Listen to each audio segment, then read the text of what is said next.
আসসালামু আলাইকুম এভরিওয়ান, কেমন আছেন সবাই? আশা করি সবাই অনেক ভালো আছেন। আমিও আপনাদের দোয়া আর আল্লাহ পাকের অশেষ রহমতে অনেক ভালো আছি। আজকে আমি বাঁধাকপি দিয়ে মজাদার একটি পাকোড়া রেসিপি আপনাদের সাথে শেয়ার করব। এই যে দেখুন, এখানে আমি একটা বড় সাইজের বাঁধাকপির 4 ভাগের 1 ভাগ নিয়েছি, আর সেখান থেকেও মাঝখানে কেটে আমি আরেক ভাগ করে নিলাম। এখন আমি এটা এই যে এভাবে কেটে নিচ্ছি। আর আমি কিভাবে কেটে নিচ্ছি আশা করি আপনারা দেখেই বুঝতে পাচ্ছেন। বাঁধাকপি তো অনেকেই অনেকভাবে পাকোড়া বানিয়ে খেয়েছেন, কিন্তু এভাবে পাকোড়া বানিয়ে খেয়ে দেখবেন, খেতে কিন্তু অনেক ভালো লাগবে।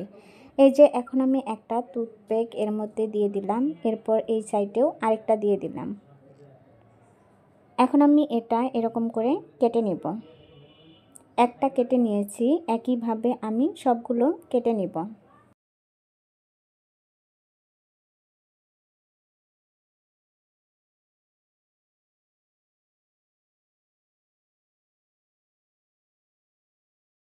এভাবে বাঁধাকপি দিয়ে পাকোড়া বানিয়ে খেয়ে দেখবেন, খেতে কিন্তু অনেক ভালো লাগে।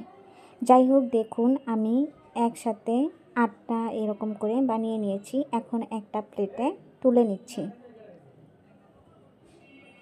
এখন আমি এগুলো একটা বাটিতে পর্যাপ্ত পরিমাণে পানি নিয়ে নিব, আর এর মধ্যে এখন দিয়ে দিব পরিমাণ মতো লবণ। এখন পানি লবণ একসাথে মিশিয়ে নিব। এরপর আমি সবগুলো বাঁধাকপি এর মধ্যে দিয়ে দিব। এটা কিন্তু কিছুক্ষণ সময় ভিজিয়ে রাখলে অনেকটাই সফট হবে। আমি এটা 10 মিনিটের জন্য ভিজিয়ে রাখব।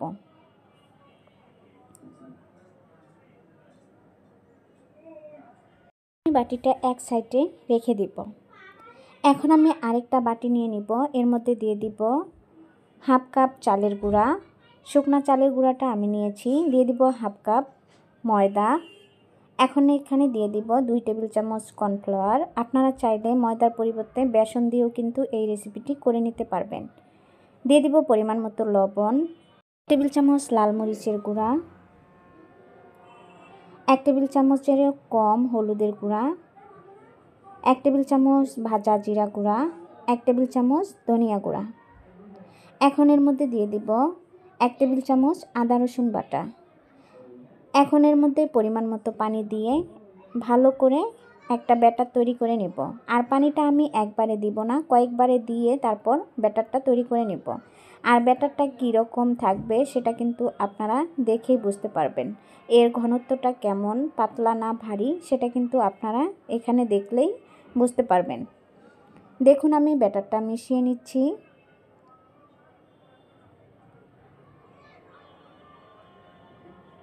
এটা অবশ্যই একটু সময় নিয়ে মিশিয়ে নেবেন, এতে করে ভালোভাবে মিশবে। ব্যাটারটা আমার মিশিয়ে নেওয়া শেষ। এই যে আমি এরকম করে মিশিয়ে নিয়েছি। এখন এটা এক সাইডে রেখে দিব। আমি যে বাঁধাকপিগুলো পানির মধ্যে ভিজিয়ে রেখেছিলাম সেগুলো এখন পানি ঝরিয়ে তুলে নিব।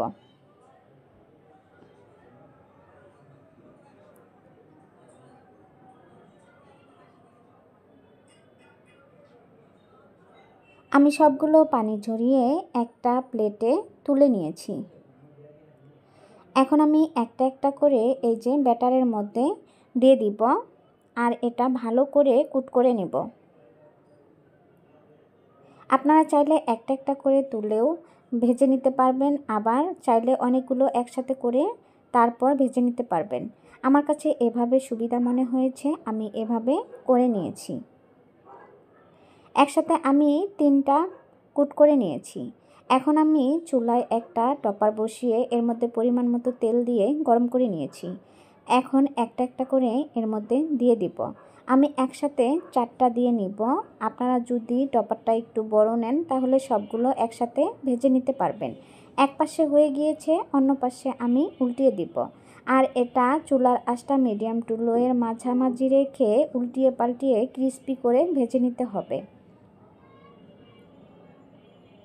আর এটা কিন্তু একটু সময় নিয়ে ভেজে নিতে হবে, তা না হলে কিন্তু উপর দিয়ে পুড়ে যাবে, ভিতরে কাঁচাই থেকে যাবে। দেখুন আমার প্রায় এগুলো ভেজে নেওয়া শেষ।